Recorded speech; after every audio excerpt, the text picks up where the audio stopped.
नमस्कार साथियों, मैं रितेश कुमार। आशा करता हूँ कि आप लोग ठीक होंगे। मैं भी ठीक हूँ।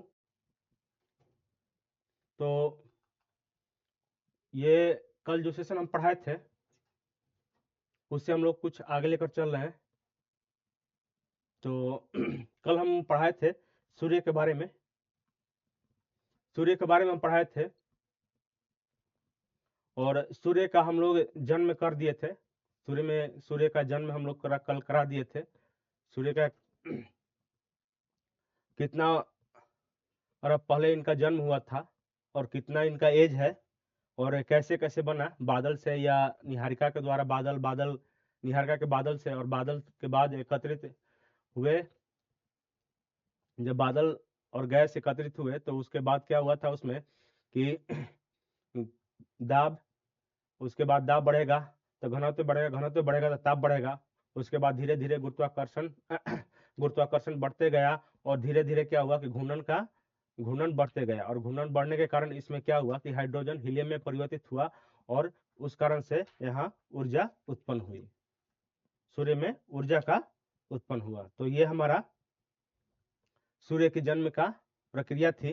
तो सूर्य का जन्म हम लोग करा दिए थे। अब आज हम पढ़ते हैं सूर्य सूर्य के बारे में और कुछ हम लिखवाते हैं कि सूर्य के बारे में क्या चीज हम लोग और लिख सकते हैं। तो सूर्य हमारा सौरमंडल का सबसे बड़ा पिंड है और व्यास इसका कितना है तो लगभग 14 लाख किलोमीटर इसका व्यास है, या इसको बोल सकते हैं, एक्यूरेट बोलेंगे तो 13,92,000 किलोमीटर इसका एक्यूरेट व्यास है। यदि लगभग में बोलेंगे तो 14 लाख किलोमीटर बोल देंगे इसको। और पृथ्वी से 109 गुना लाख बड़ा है ये। और सूर्य और पृथ्वी की औसत दूरी कितनी है तो सूर्य और पृथ्वी की औसत दूरी कितनी है तो 14 करोड़ 96 लाख किलोमीटर, या बोल सकते हैं 14.96 करोड़ किलोमीटर। तो ये इतना हम आप लोगों को लिखवा रहे हैं कि देखते हैं मैप के थ्रू कुछ।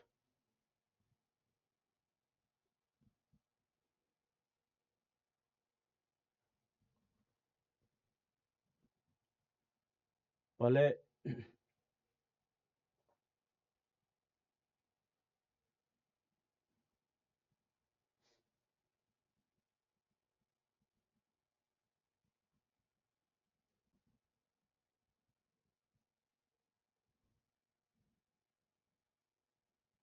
कोई नहीं, बनाते हैं, चित्र बनाते हैं खुद से।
ये क्या हो गया हमारा,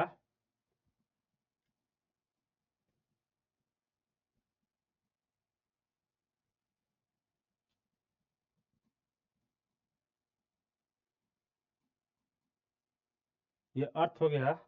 और ये क्या हो गया हमारा,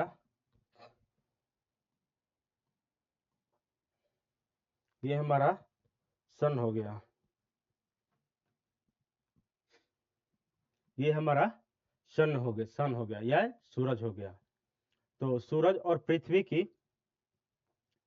इसको क्या बोलेंगे हम कि हमारा जो सौर मंडल है, सौर मंडल में आठ आठ ग्रह है, और 8 ग्रह में 9वां ग्रह एक प्लूटो था, उसको बौने ग्रह के रूप में शामिल कर दिया गया 2006 में। तो 9 मिलाकर हम लोग क्या बोल सकते हैं कि सूर्य हमारे सौर मंडल का सबसे ये बड़ा पिंड है, सबसे ये बड़ा पिंड है।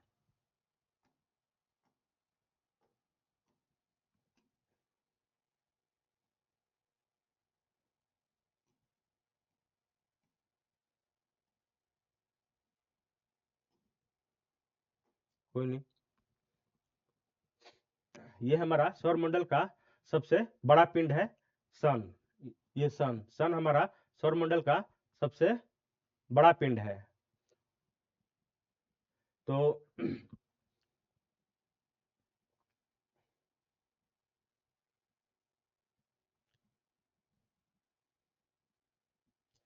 प्रिंस कुमार, क्या बोल रहे हो भाई?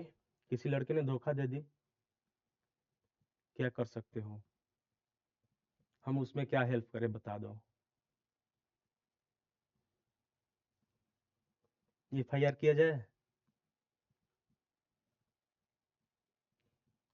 चलो FIR कराते हैं मुखर्जी नगर थाने में। बड़े भाई हैं वहीं पे SI। भाई लड़कियों का इस समय चल रहा है, लड़की कुछ भी कर सकती है। अभी 2 से 3 माह के अंदर में 3 आत्महत्या हुआ है मुखर्जी नगर के आसपास के एरिया में लड़कों का। किसी ने दो ने तो फांसी लगा लिया, और एक का तो गला घोटकर ही मार दिया गया। तो भाई इस समय लड़कियों से बच के रहो, तुम्हारा दौर था, चला गया, अब उन लोगों का दौर आया है। कोई नहीं, बताएंगे इसके बारे में कभी फुर्सत से मिलेंगे तो। ऐसा करो ना, मेरे नंबर पे कॉल करना, मैं नंबर दे रहा हूँ।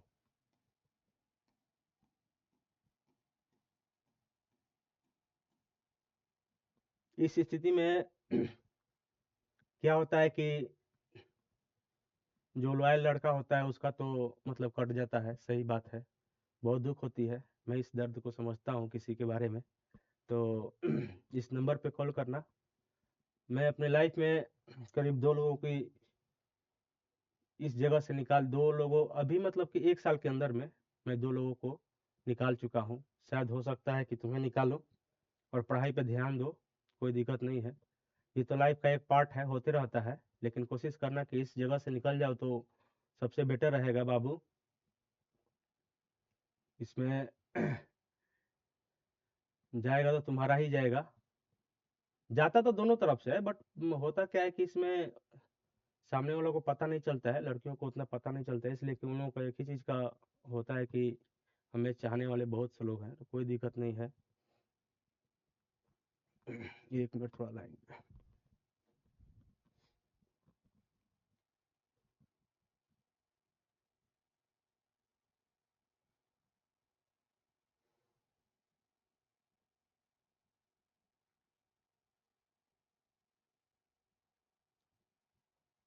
तो अपने आप को थोड़ा संभाल कर रखना है।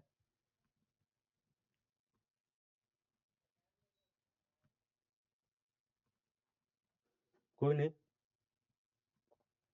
तो हम लोग आगे बढ़ते हैं। इस नंबर पे कॉल कर लेना, कुछ समझा सकता हूँ तो समझा दूंगा, समझने वाले हो तो समझ लेना, लेकिन बट आत्महत्या कभी मत करना, ये सब बहुत गंदी चीज़ है।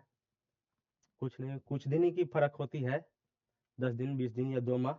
कहने के लिए तो है, गुस्सा तो आता है, सबको आता है, इंसान है तो गुस्सा आएगा ही। इंसान है ना, भगवान थोड़ा ना है, कंट्रोल करके कितना भी रख लेंगे। इंसान ही तो है यार, दुख तो सबको होगा। सामने वाला को दुख नहीं तो उसकी बात अलग है, बट कोई नहीं, कॉल कर लेना, मैं हो सकता हो तुम्हारा हेल्प कर दूं। तो क्या है कि सन है, ये अर्थ है, ये अर्थ, ये सन है और ये अर्थ है। तो अर्थ क्या होता है कि ये सन, कम करना थोड़ा सा, मतलब 26 पे 24 या 23। तो ये सौर मंडल का, ये सौर मंडल जो होता है हमारे, तो सौर मंडल में सबसे बड़ा पिंड है ये। सौर मंडल में ये सबसे बड़ा पिंड है सूर्य। और इसका व्यास कितना है, व्यास, तो इसका व्यास हम लोग ले लेंगे, व्यास इसका ले लेंगे, तो ये हो जाता है हमारा व्यास, व्यास हो जाता है। और इसको, व्यास को 2 भाग में कर देंगे, तो एक साइड ये आर हो जाएगा और ये भी आर हो जाएगा, आर हो जाएगा, ये आर हो जाएगा, मतलब त्रिज्या हो जाएगा इसका, दोनों त्रिज्या हो जाएगा। 2r = d होता है। तो ये हमारा इसका व्यास कितना है, तो व्यास 14 लाख किलोमीटर इसका व्यास है। तो ये हमारा लिख सकते हैं यहाँ पे, ये सौर मंडल का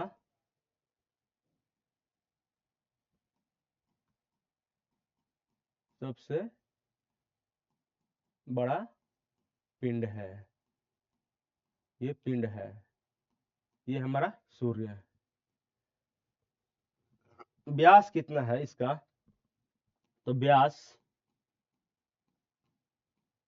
14 लाख किलोमीटर इसको लिख सकते हैं। 14 लाख किलोमीटर इसका व्यास है, या इसको ऐसे भी लिख सकते हैं, ये लगभग में है, ये लगभग में है, या इसको और लिख सकते हैं 13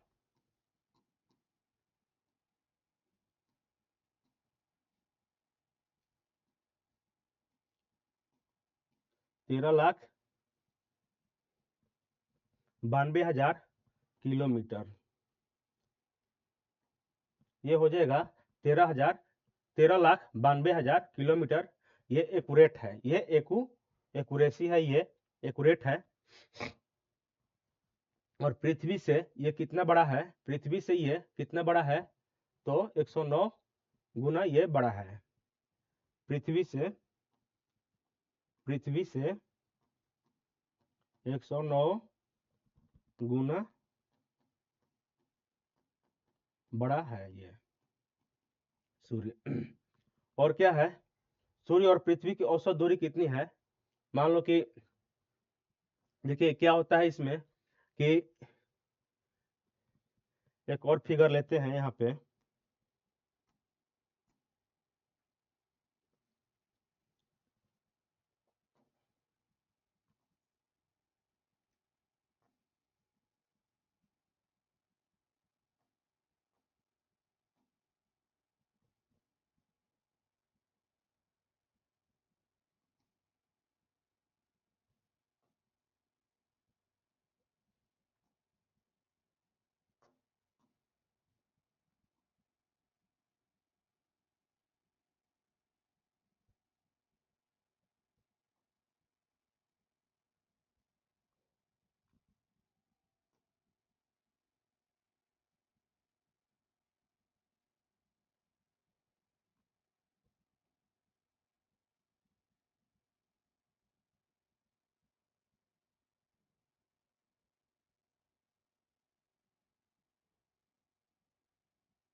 कोई नहीं। तो ये क्या होता है कि जब हमारा पृथ्वी और सूर्य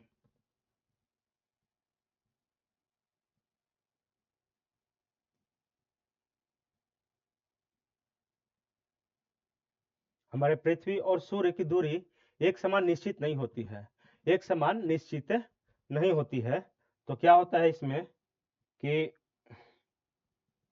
क्या होता है कि ये दीर्घवृत्ताकार पथ पे, सूर्य की दीर्घवृत्ताकार पथ पे चलती है हमारा पृथ्वी। तो ये हमारा सूर्य हो गया, और इसकी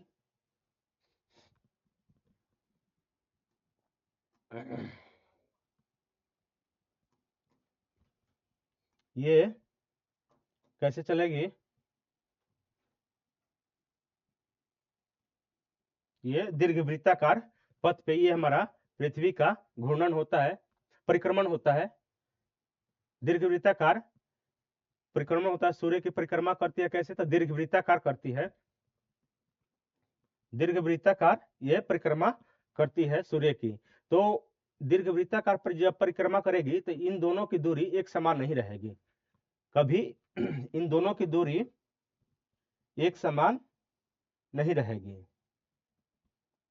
तो इसकी औसत दूरी निकाला गया है, ये इसकी औसत दूरी निकाला गया है। औसत दूरी बता देंगे कि कब कहाँ पे कितना किलोमीटर होता है, लेकिन अभी हम औसत दूरी लिखते हैं कि औसत दूरी यदि इसको प्लस करेंगे और इसको प्लस करेंगे और 2 से डिवाइड कर देंगे तो कितना आ जाएगा, 14 करोड़ 96 लाख किलोमीटर इसकी औसत दूरी आ जाएगी। तो यहाँ पे हम औसत दूरी लिख सकते हैं, औसत दूरी यहाँ पे लिख सकते हैं, औसत दूरी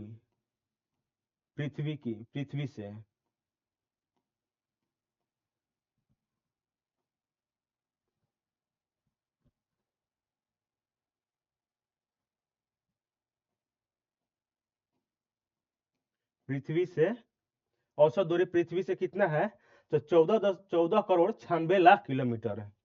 14 करोड़ 96 लाख है किलोमीटर, इसको लिख सकते हैं, या लिख सकते हैं इसको 14.96 करोड़, या 14.96 करोड़ किलोमीटर, इतना हम लिख सकते हैं। 14.96 करोड़ किलोमीटर हम यहाँ पे लिख सकते हैं पृथ्वी से औसत दूरी, सूर्य की पृथ्वी से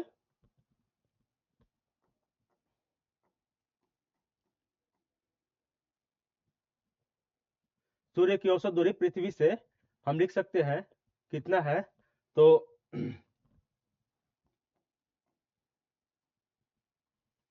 14.96 करोड़ किलोमीटर या 14 करोड़ 96 लाख किलोमीटर, इसको हम लिख सकते हैं। तो ये हमारा, इन दोनों को जोड़ेंगे, यदि कभी दूर होती है पृथ्वी, कभी दूर होती है और कभी नजदीक होती है सूर्य से, तो दूर होती है तो उसको क्या बोलते हैं, और नजदीक होती है तो क्या बोलते हैं, और कितना किलोमीटर होता है वहां पे हम लिखवाएंगे। बट अभी के लिए हम लोग औसत दूरी को लिख सकते हैं कि औसत दूरी कितना है, तो 14.96 करोड़ किलोमीटर, या लिख सकते हैं 14 करोड़ 96 किलोमीटर, इसको लिख सकते हैं। तो ये हमारा पृथ्वी और सन की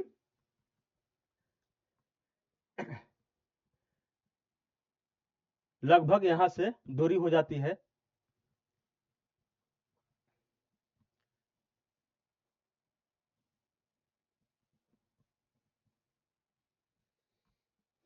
तो ये तो हम लोग पढ़े।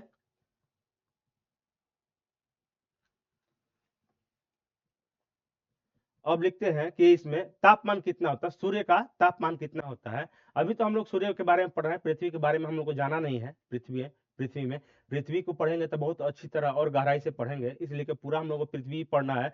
सूर्य के बारे में, बुध के बारे में, शुक्र के बारे में बहुत कम कम पढ़ना है, लेकिन बट हम लोगों को पृथ्वी के बारे में बहुत अच्छा से पढ़ना है। सूर्य के बारे में तो बहुत ज्यादा पढ़ना है, मतलब जितना पढ़ना है पढ़ाएंगे, और सब ग्रह के बारे में उतना कोई जानकारी नहीं है, तो वैज्ञानिकों द्वारा, तो जितना जानकारी है उतना हम लोग जानेंगे, सब लोग जानेंगे, हम ही क्यों जानेंगे, आप लोग भी जानेंगे।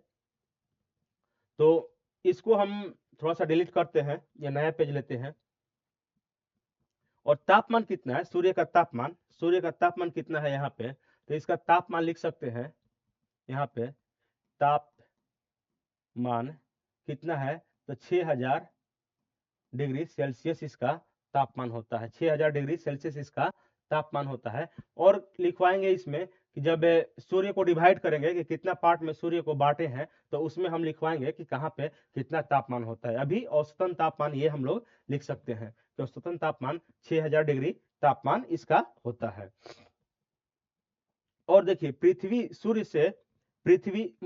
तक प्रकाश पहुंचने में कितना टाइम लगता है। यदि यहां से प्रकाश चला, यहां से प्रकाश चला, प्रकाश जब चला, तो यहां तक आने में कितना टाइम लगता है, यहां तक आने में सूर्य से कितना टाइम लगता है।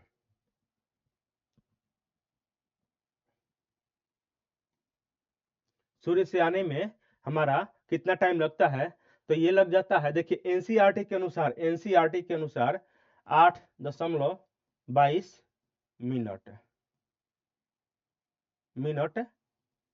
मिनट, ये एनसीईआरटी के अनुसार है, एनसीईआरटी।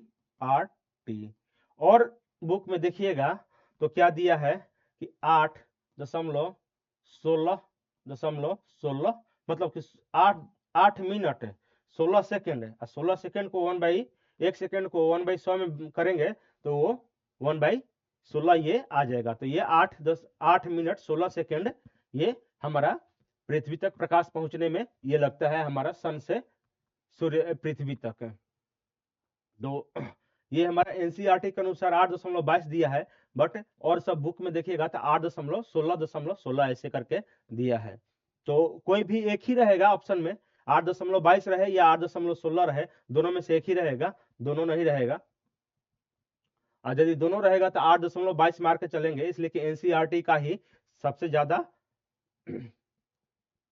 प्रायोरिटी देता है कोई भी एग्जाम, तो वो लेकर चलेंगे।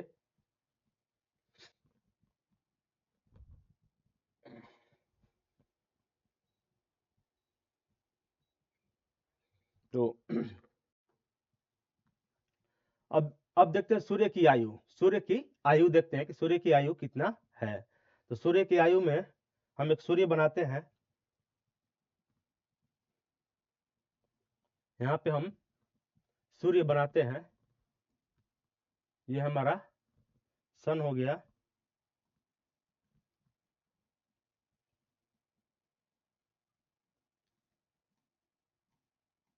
ये हमारा सन हो गया। तो सन सूर्य की आयु कितना है, तो करीब हम लोग बोल सकते हैं इसका सन कितनी सन की आयु कितनी है, सूर्य की आयु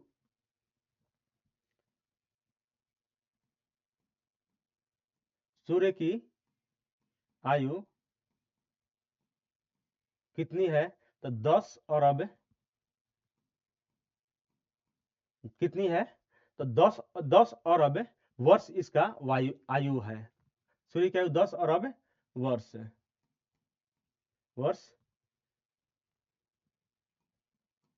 10 अरब वर्ष है, जिसमें कितना है, जिसमें सूर्य की वर्तमान, जिसमें वर्तमान आयु कर सकते हैं, वर्तमान आयु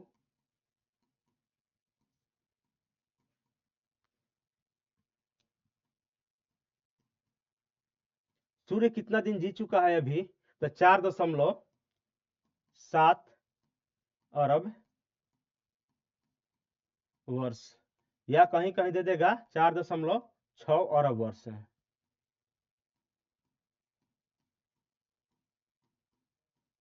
तो ये हमारा एनसीईआरटी के अनुसार है, और ये ऐसे जो भी जनरल महेश बर्नवाल है चाहे और कोई बुक है तो उसका ये सब चीज, तो एक ही लेके चलिए, कोई भी 4.6 या 4.7 कोई भी आप लिख सकते हैं, अरब वर्ष। तो ये हमारा 4.6 अरब वर्ष, जिसमें वर्तमान आयु और 50% करीब करीब जी चुका है। तो और 50% इसका 50% प्लस कुछ है इसका वर्तमान, मतलब कि भविष्य में इसका आयु बचा हुआ है सूर्य की। तब तक आप लोग तो ना आप रहेंगे, सिर्फ हम ही रहेंगे उस समय पृथ्वी पर, और कोई नहीं रहेगा। आगे जनरेशन आएगी, उसके बावजूद भी हम ही रहेंगे। इस घटना को हम देखेंगे जरूर, इस 10 अरब वर्ष में बाद हम इस घटना को देखेंगे।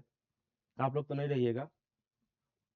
तो अब हम चलते हैं यहाँ पे कि कितनी आयु है इसकी, 10 अरब वर्ष हो चुका है, 10 अरब वर्ष इसकी आयु है, और जिसमें वर्तमान आयु कितना हो चुका है, तो 4.7 अरब वर्ष इसका आयु हो चुका है। अब हम देखेंगे कि ये सूर्य जो है मतलब कि सौर मंडल का कितना भाग है, इसको मतलब कि कितना द्रव्यमान इसमें समाहित है। तो मान लीजिए कि 8 गो ग्रह है और क्षुद्र ग्रह है, और क्या है, एक ये क्या है, बौना ग्रह है, एक बौना ग्रह है। तो 9 ग्रह मान लीजिए। तो इतना को हम मिला दें, इतना को हम मिला दें तो सबके द्रव्यमान का सौर मंडल के द्रव्यमान का हम लिख सकते हैं यहाँ पे। तो एक लिख सकते हैं कि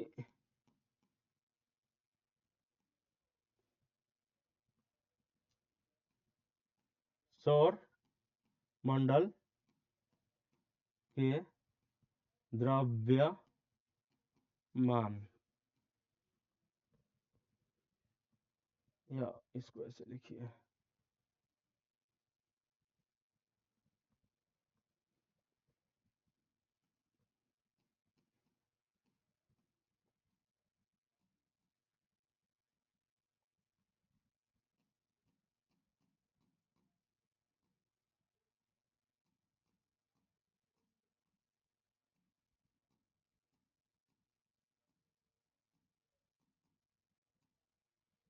सूर्य सौरमंडल के द्रव्यमान का कितना है,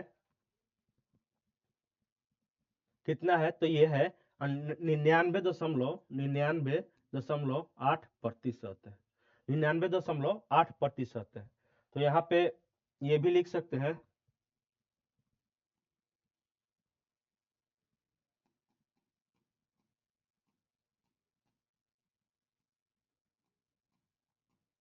पूरे सौरमंडल के द्रव्यमान का कितना है, तो ये 99.8% है। और क्या है इसमें कि जब ये 99.8% है, तो अन्य ग्रह कितना में होंगे, क्षुद्र ग्रह हो या ग्रह हो, जैसे कि हमारा बुध हो गया, शुक्र हो गया, पृथ्वी होगी, मंगल हो गया, बृहस्पति हो गया, शनि हो गया, अरुण हो गया, वरुण हो गया, इसमें क्षुद्र ग्रह हो गए, और प्लेटू हो गया, ये क्या हो गया, बौना ग्रह है एक।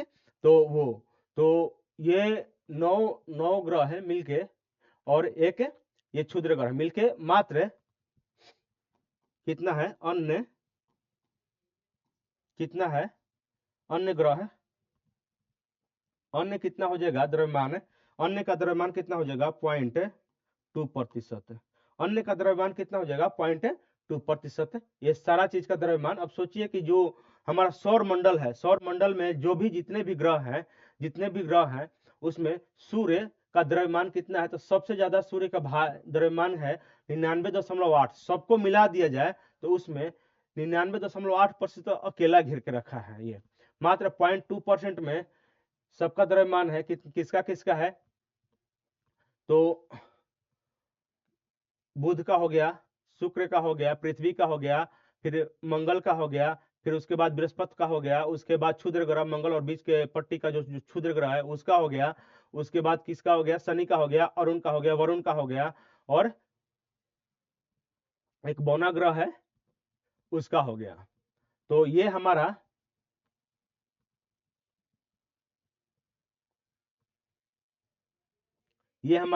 9 ग्रह है, नौ नौ का द्रव्यमान मात्र 2% में है, ये मात्र 2% में है। सोचिए कि इतना इसका द्रव्यमान है सूर्य का, और ग्रह का मात्र 2% है। तो ये हमारा सूर्य के बारे में कुछ हम लिखवाए, और लिखवाते हैं, सूर्य के सबसे निकटतम तारा कौन सा है, सूर्य के सबसे निकटतम तारा कौन सा है।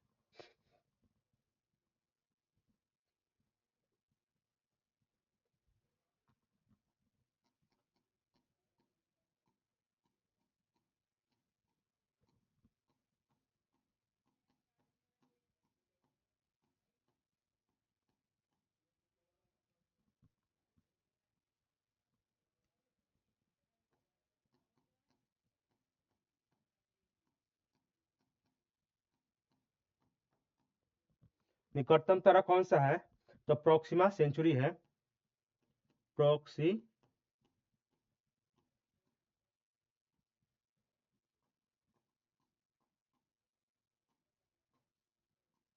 सेंचुरी है। कौन सा है, कौन सा है इसका, तो प्रोक्सिमा सेंचुरी है,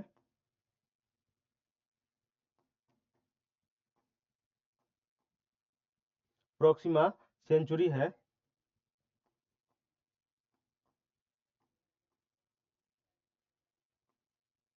सेंचुरी कैसे लिखाएगा, CENTURI,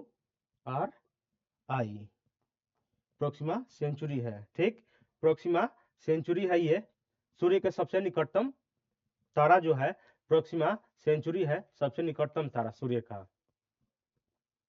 तो अब हम सूर्य के बारे में इतना जाने, तो और आगे देख सकते हैं। एक मिनट थोड़ा सा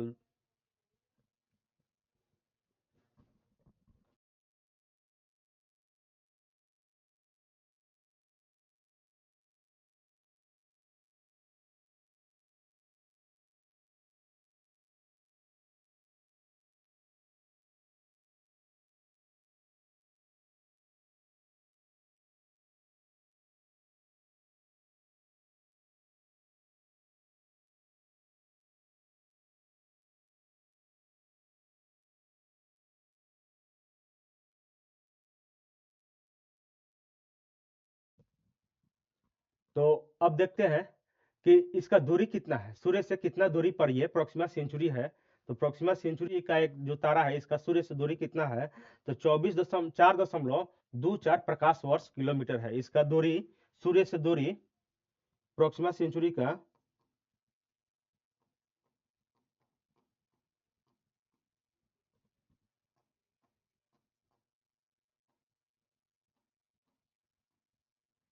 प्रोक्सिमा सेंचुरी का सूर्य से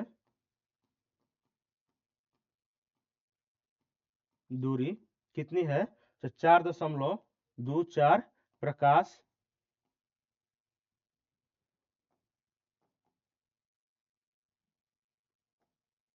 प्रकाश वर्ष कितना है, तो 2.4 प्रकाश वर्ष इसका दूरी है।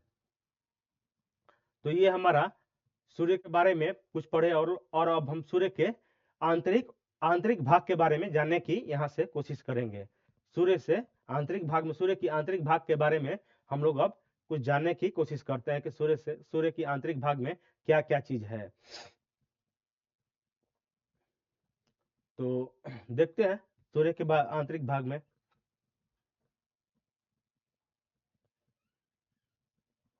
तो एक सूर्य बनाते हैं, तो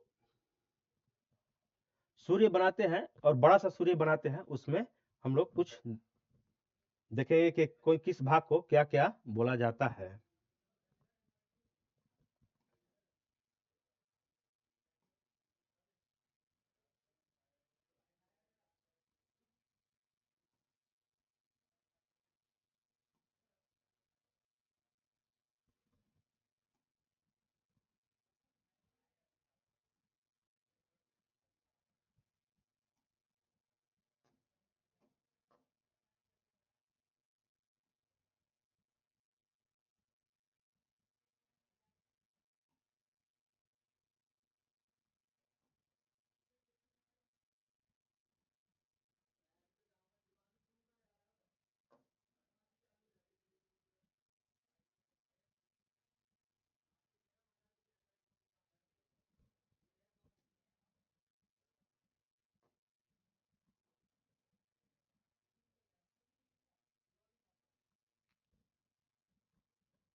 ये हमारा सूर्य का 6 लेयर होता है। यहाँ पे हमारा सूर्य का 6 लेयर है। तो इसको हम क्या क्या, कौन कौन सा लेयर को क्या क्या बोलेंगे, हम यहाँ पे लिखते हैं। तो ये हमारा जो सूर्य का 6 लेयर है, 1, 2, 3, 4, 5, 6, 6 लेयर है यहाँ पे सूर्य का। तो 6 लेयर को हम लोग क्या बोलेंगे, तो यहाँ पे देख लेते हैं इसको क्या बोलते हैं। तो इसको हम बोलते हैं कोर। कोर इसको बोलते हैं, इसको बोलते हैं कोर। और दूसरा नंबर पे क्या आता है, रेडिएटिव जोन। रेडिएटिव जोन, तो ये हो जाएगा हमारा रेडिएटिव जोन है।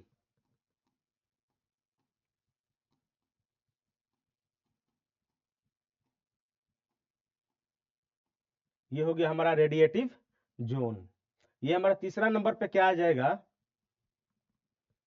तो ऐसे लिखते हैं ना थोड़ा सा इसको।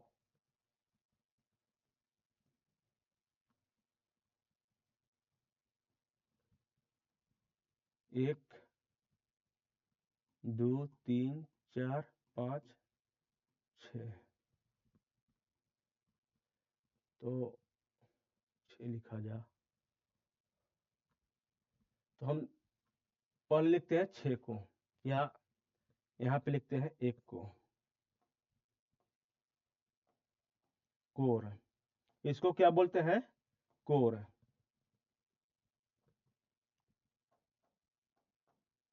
इसको क्या बोलते हैं? कोर। और दूसरे को क्या बोलते हैं? Radiative zone. इसको क्या बोलते हैं? Radiative zone.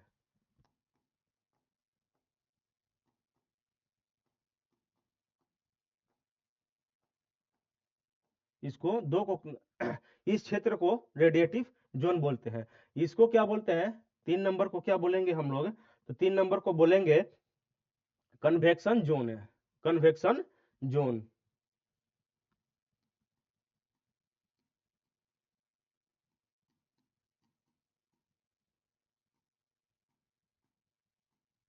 इसको हिंदी में लिखवाएंगे कन्वेक्शन जोन। और चौथा नंबर को क्या बोलेंगे?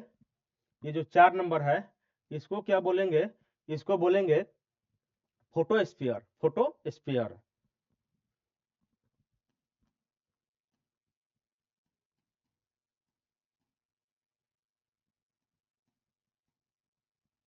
Photosphere, photosphere. और 5 नंबर को क्या बोलेंगे? इसको इसको क्या बोलेंगे हम लोग? तो इसको बोलेंगे क्रोमोस्फीयर, क्रोमोस्फीयर।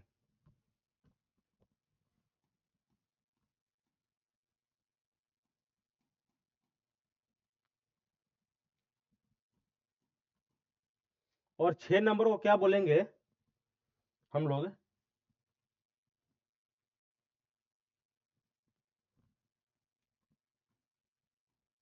6 नंबर को क्या बोलेंगे यहाँ पे? तो 6 नंबर को बोलेंगे कोरोना।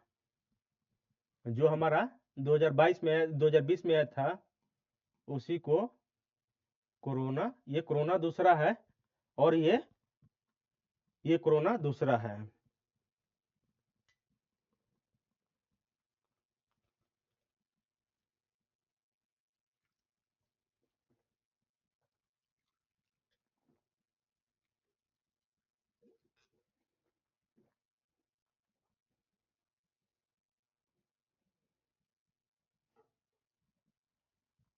ये चीज तो हम लोग लिखे।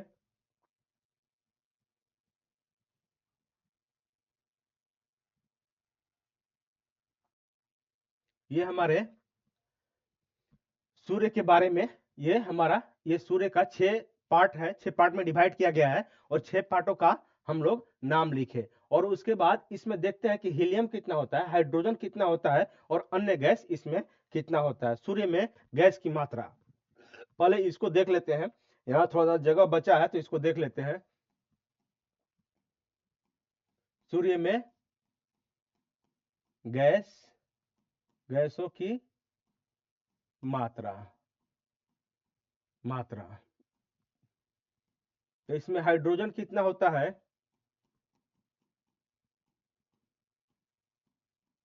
हाइड्रोजन कितना होता है इसमें?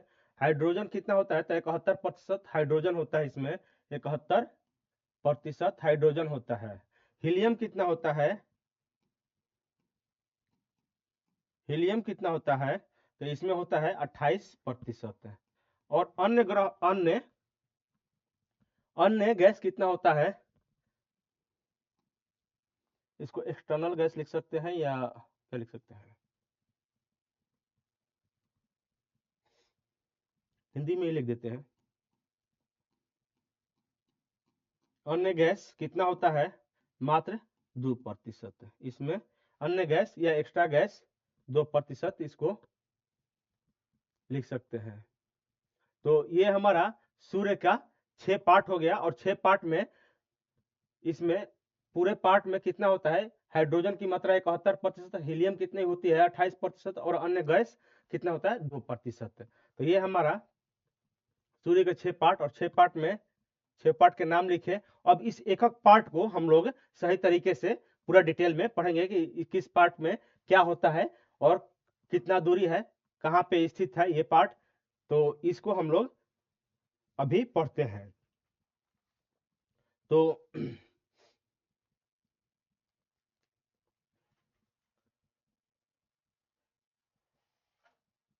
ये हमारा हो गया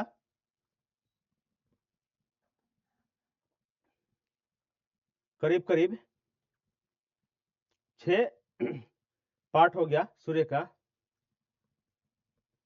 और एक चीज यहाँ पे लिख सकते हैं इससे पहले,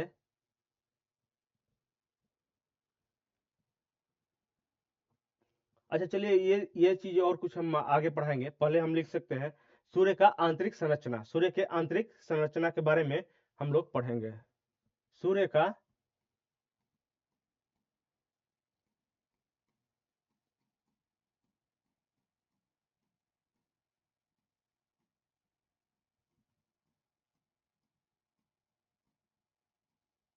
ये सूर्य का आंतरिक संरचना हम लोग पढ़ेंगे। तो पहले हम लोग क्या लिखे हैं सूर्य के आंतरिक संरचना में, कोर। कोर के बारे में हम लोग पहले पढ़ेंगे। तो सूर्य के आंतरिक संरचना में ये पहला में क्या था, कोर था।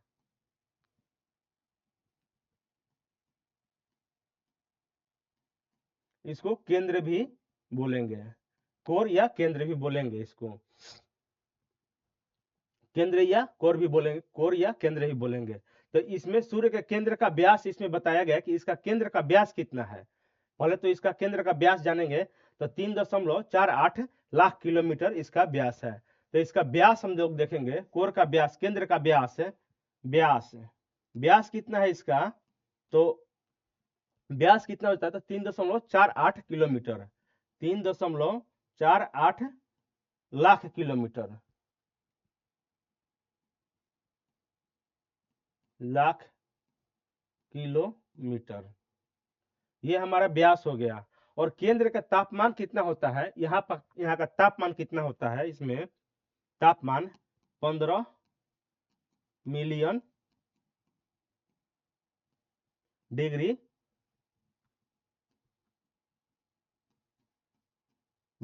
सेल्सियस होता है,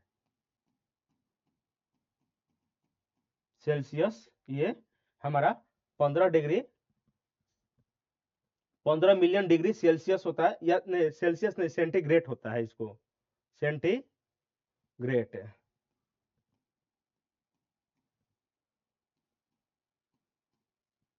सेंटीग्रेड होता है। या इसको लिख सकते हैं 1.5 करोड़, या 1.5 करोड़, 1.5 करोड़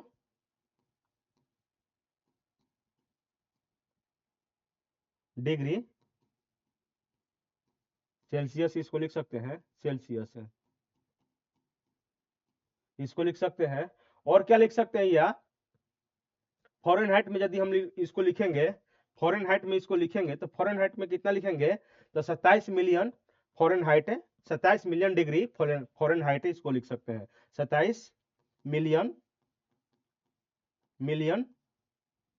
डिग्री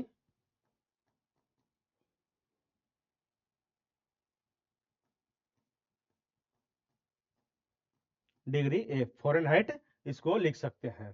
तो केंद्र का तापमान कितना है, तो 15 मिलियन डिग्री सेंटीग्रेड, या 1.50 करोड़ डिग्री सेल्सियस है, और यह 27 मिलियन डिग्री फॉरेनहाइट में है। तो कोई में से तीनों में से कोई पूछेगा तो ज्यादा फॉरेनहाइट में पूछेगा, या तो फिर डिग्री सेल्सियस में पूछता है। सेंटीग्रेड या सेल्सियस में किसी में पूछे तो आप लोगों को यहाँ से डाटा प्राप्त हो जाएगा। और क्या यहाँ पे सभी पदार्थ किस किस अवस्था में रहते हैं, केंद्र में जो भी पदार्थ होते हैं, तो केंद्र में सभी पदार्थ किस अवस्था में रहते हैं, तो प्लाज्मा अवस्था में यहाँ पे रहते हैं।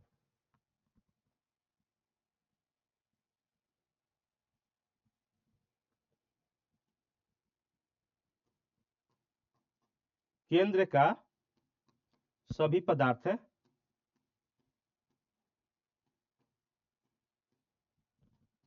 प्लाज्मा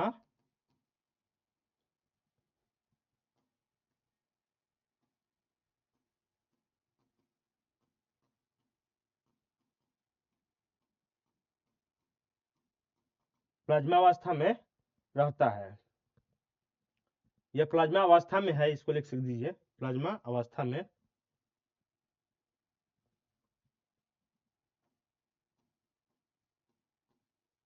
प्लाज्मा अवस्था में, यहाँ पे केंद्र का सभी पदार्थ प्लाज्मा अवस्था में है। तो ये हमारा केंद्र के बारे में। और प्लाज्मा क्या होता है? प्लाज्मा क्या होता है? पदार्थ का चौथा अवस्था होता है। प्लाज्मा क्या होता है? पदार्थ का ये चौथा अवस्था है। इसमें प्लाज्मा होता है पदार्थ का चौथा अवस्था। केंद्र में नाभिकीय संलयन की प्रक्रिया होती रहती है। यहाँ पे क्या होता है केंद्र में? यहाँ नाभिकीय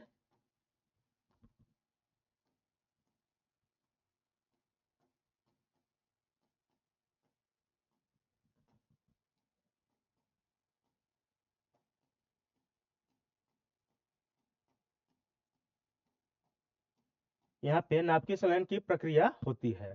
तो ये हमारा केंद्र के बारे में कुछ हम बताए आप लोगों को। उसके बाद चलते हैं रेडिएटिव जोन के बारे में। रेडिएटिव जोन के बारे में, तो सूर्य के केंद्र का व्यास कितना होता है? 3.48 लाख किलोमीटर और 15 मिलियन डिग्री सेंटीग्रेड होता है इसका तापमान। या होता है 1.5 करोड़ डिग्री सेल्सियस, या होता है 27 मिलियन डिग्री फ़ारेनहाइट में। और ये केंद्र का सभी पदार्थ किस अवस्था में होता है? तो प्लाज्मा अवस्था में होता है। और ये नाभिकीय संलयन, यहाँ पे नाभिकीय संलयन की प्रक्रिया होती है। तो अब चलते हैं रेडिएटिव जोन के बारे में। रेडिएटिव जोन के बारे में चलते हैं। तो दूसरा नंबर पे क्या था हमारा?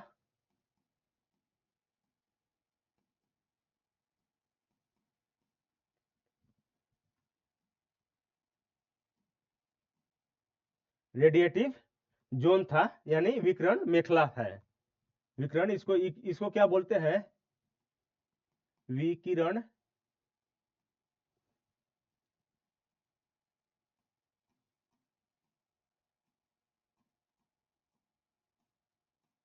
इसको क्या बोलते हैं? विकिरण मेखला बोलते हैं। इसको क्या बोलते हैं हम लोग? विकिरण मेखला बोलते हैं। तो ये हमारा विकिरण मेखला क्या है? यह एक मोटी सघन परत है। क्या है? यह एक मोटी सघन परत है जो कोर के बाहरी हिस्सा में है। कोर के बाहरी हिस्सा में अवस्थित है। जहाँ कोर था, कोर तो पहले पढ़ा दिया, केंद्र में कोर है, वो केंद्र तो कोर है। और केंद्र के बाहर क्या होता है? Radiative zone.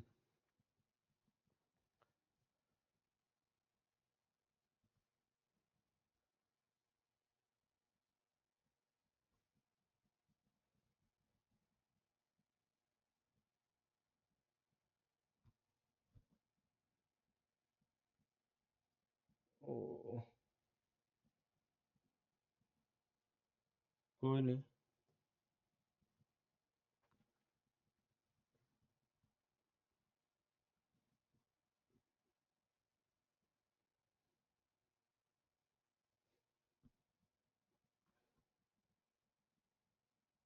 इसमें क्या है देखिए, यहाँ पे ये रहा। 2 नंबर में क्या है? रेडिएटिव जोन है। आप लोगों को रेडिएटिव जोन है यहाँ पे। और उसके बाद कन्वेक्शन जोन है, उसके बाद फोटोस्फीयर है, क्रोमोस्फीयर है और कोरोना है। तो रेडिएटिव जोन के बारे में हम लोग पढ़ते हैं कि रेडिएटिव जोन क्या है। तो रेडिएटिव जोन यह एक मोटी परत है। ये कहाँ पे है? ये स्थित है,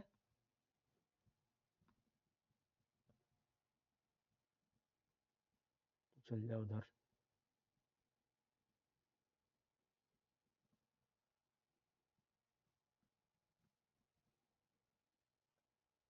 कोई नहीं।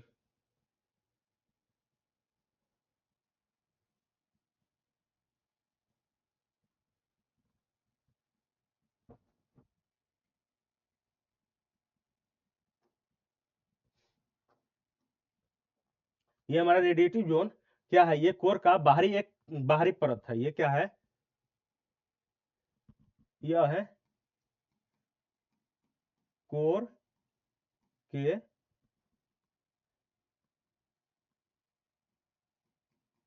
बाहरी परत। ये बाहरी परत है कोर से। और क्या इसको लिख सकते हैं? ये एक मोटी परत भी है, मोटी सघन परत है।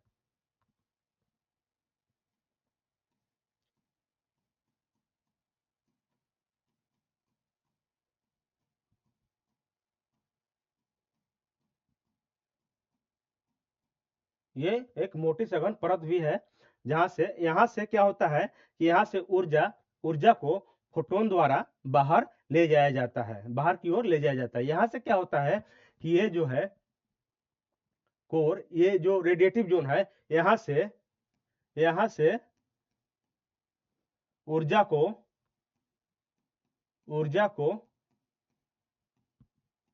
फोटोन द्वारा फोटोन द्वारा क्या होता है, ऊर्जा को फोटोन द्वारा बाहर की ओर ले जाया जाता है।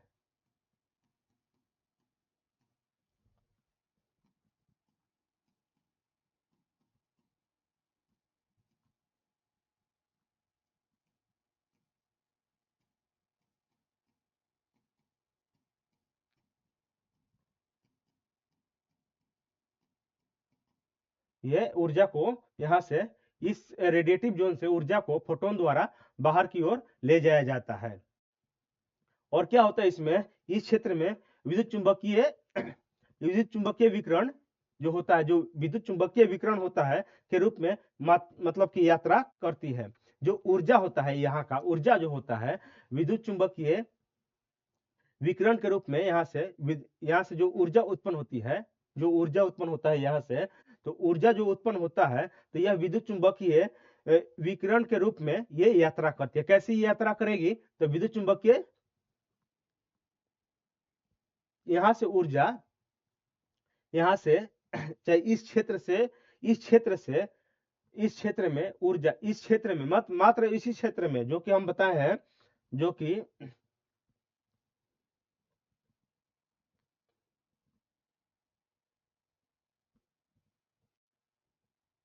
सिर्फ ये क्षेत्र है, ये क्षेत्र, ये जो क्षेत्र होता है,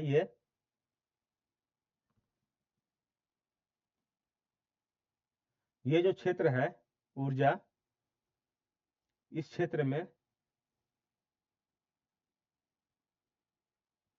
इसी क्षेत्र में मात्र जो कलर कर रहे हैं, इस क्षेत्र में सिर्फ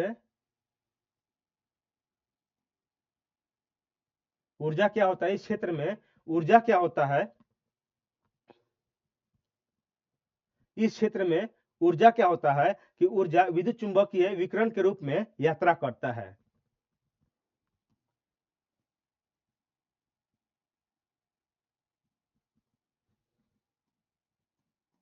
इस क्षेत्र में ऊर्जा विद्युत चुंबकीय विकिरण के रूप में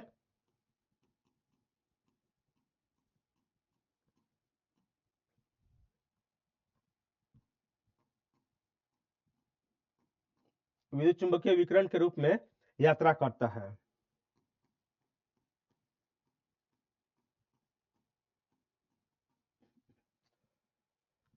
इस क्षेत्र में ऊर्जा क्या होता है, विद्युत चुंबकीय विकिरण के रूप में यात्रा करता है।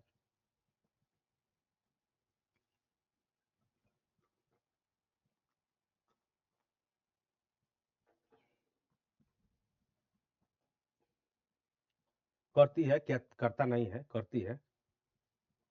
और इसकी चौड़ाई कितनी है, तो 3.8 लाख किलोमीटर इसकी चौड़ाई कितनी है।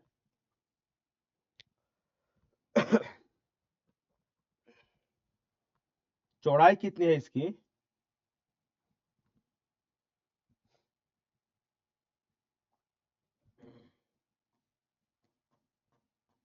चौड़ाई कितनी है इसकी, तो 3.8 लाख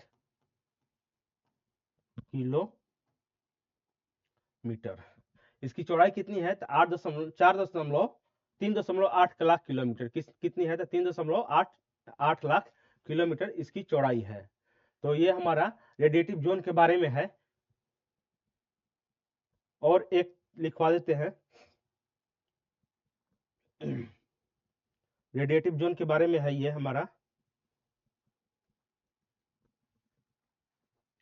और क्या हम लोग लिख सकते हैं इसमें, तो समूहनीय मेखला है, इसके बाद क्या है, समूहनीय मेखला है। इसके बाद क्या है हम लोगों को इसमें तीसरा नंबर पे क्या है, तीसरा नंबर पर कन्वेक्शन जोन है, कन्वेक्शन जोन है। तो कन्वेक्शन जोन के बाद क्या है,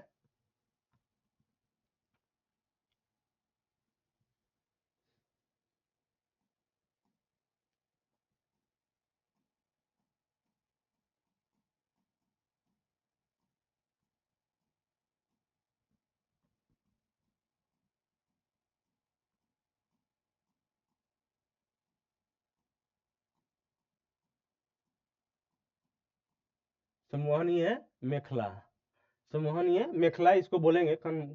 ये संवहनीय मेखला है, कन्वेक्शन जोन है, कन्वेक्शन जोन को संवहनीय मेखला बोलते हैं। इसके बारे में हम लोग क्या कह सकते हैं कि यहाँ संवहन द्वारा ऊर्जा का स्थानांतरण होता है, यहाँ संवहन द्वारा ऊर्जा का स्थानांतरण होता है। इस क्षेत्र में तारे या सूर्य के केंद्र के पास प्लाज्मा जो गर्म अवस्था में होता है वो ऊपर उठता है और फिर ठंडा होकर नीचे केंद्र की तरफ फिर जाता है, ठंडा होकर केंद्र के पास चला जाता है। ये प्रक्रिया बार बार होती रहती है। जैसे क्या होता है कि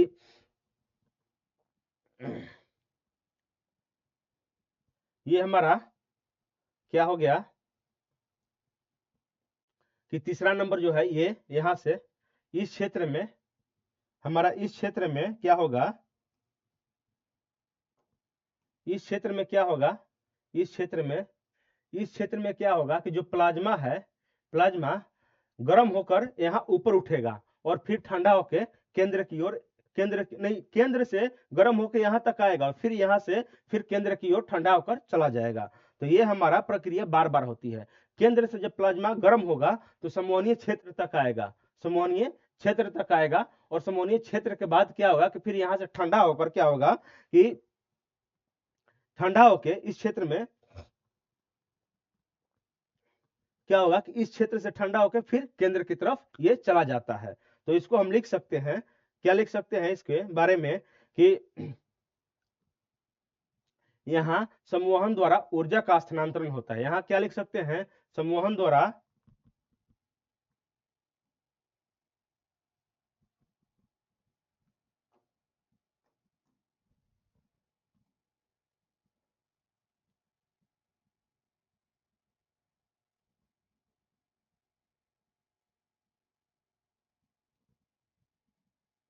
यहाँ संवहन द्वारा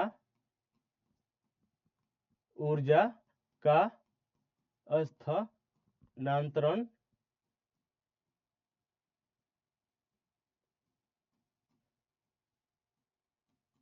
होता, यहाँ संवहन द्वारा ऊर्जा का स्थानांतरण होता है। इस क्षेत्र में तारे या सूर्य के केंद्र, तारे या सूर्य के केंद्र के पास जो प्लाज्मा होती है, इस क्षेत्र में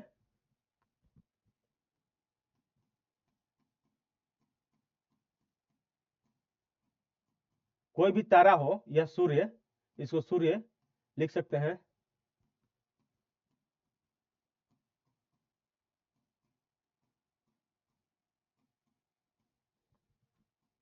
प्लाज्मा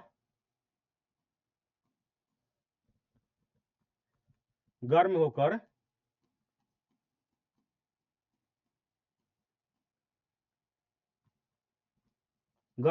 ऊपर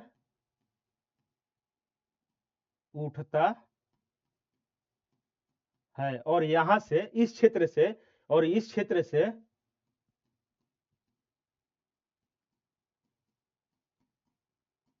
क्षेत्र में ठंडा होकर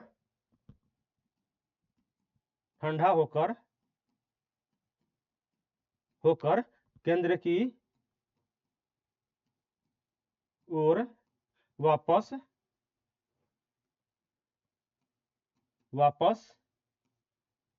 चला जाता है, ये केंद्र की ओर वापस चला जाता है और यह प्रक्रिया बार बार होती है। और यह प्रक्रिया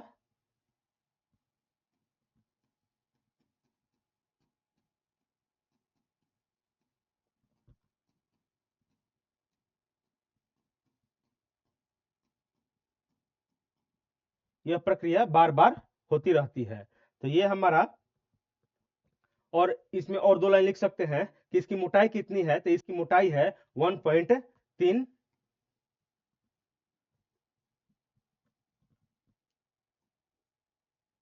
मोटाई कितनी है, मोटाई मोटाई कितनी है इसकी 1.39 किलो, कितना 1.39 लाख किलोमीटर, लाख है, लाख किलोमीटर, इसकी मोटाई कितनी है 1.3 लाख किलोमीटर। और इसका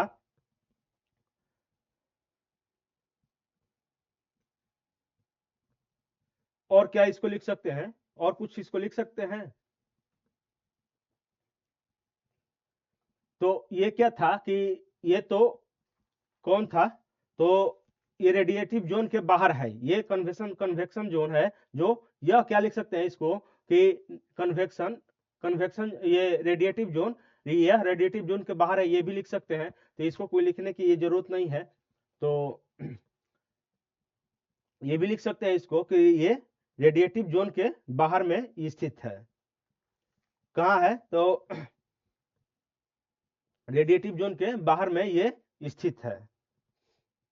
या विकिरण मेखला या प्रकाश मंडल के बाहर में, इसके बाद प्रकाश फोटोस्फीयर आ जाएगा। तो ये क्या लिख सकते हैं इसको, प्रकाश मंडल और रेडिएटिव जोन, या रेडिएटिव जोन या प्रकाश मंडल के मध्य में स्थित है। तो लिख सकते हैं इसको, इसको लिख सकते हैं ये भी कि यह है क्षेत्र विकिरण मेखला, विकिरण मेखला, मेखला और प्रकाश प्रकाश मंडल के मध्य मध्य स्थित है। तो ये हमारा कन्वेक्शन जोन समकोणीय मेखला के बारे में हम लोग पढ़ा है। और इसके बाद हम आगे क्लास कर लेंगे, इसके बाद हम आगे क्लास कल, इसके बाद आगे और 3 बच रहा है, तो कल तीनों लिखवा के और देखते हैं कल आगे कितना हम लोग बढ़ेंगे।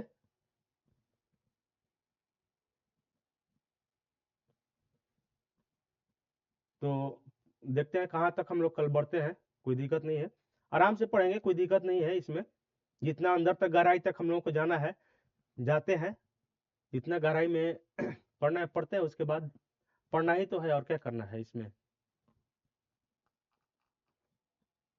चलिए ठीक है, तब तक के लिए good night, tata bye bye, जय हिंद, जय भारत।